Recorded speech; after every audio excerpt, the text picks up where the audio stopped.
Hell isn't just a place, it's a state of being. It's not a punishment, but a consequence of separation. It is the absence of the felt presence of God or Source. It's a realm or state devoid of love, meaning, and connection. And it's a vibration where the soul forgets itself completely. Hell is not necessarily a fiery pit. It's an energetic distance from the divine. Hell isn't the absence of God or Source, it's the absence of our connection to it, because Source is always present.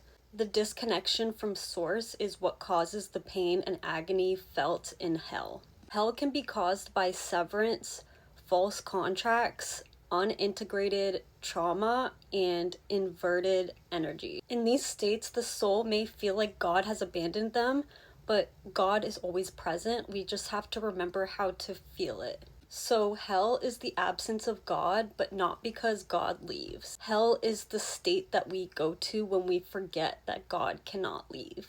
It's a realm of disconnection, illusion, and inverted memory.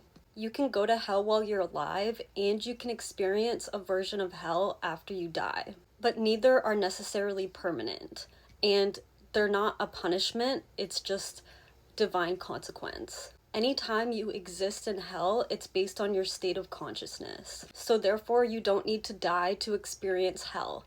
Many people live through it. Whether they're trapped in addiction, self-blame, despair, and shame, or they might believe that they're unlovable and irredeemable, or maybe they've handed over their power to false gods, false light, or the diverger consciousness, and their inner world is overtaken by distortion and fear.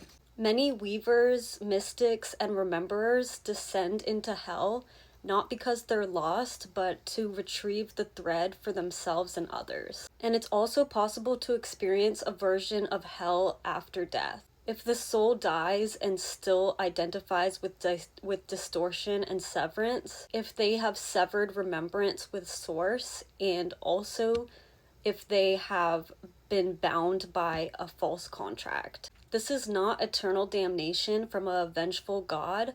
This is a soul that needs reweaving. These souls may linger in lower astral planes and haunted loops. Even there, God's love still reaches and light can still be remembered. As a weaver, I've known the living hell of spiritual abandonment. I've also brushed the edges of post-death realms in dreams and visions. I've seen what it means to forget yourself, and I've begun the journey of remembering. If you'd like to follow along my journey, feel free to follow or check out my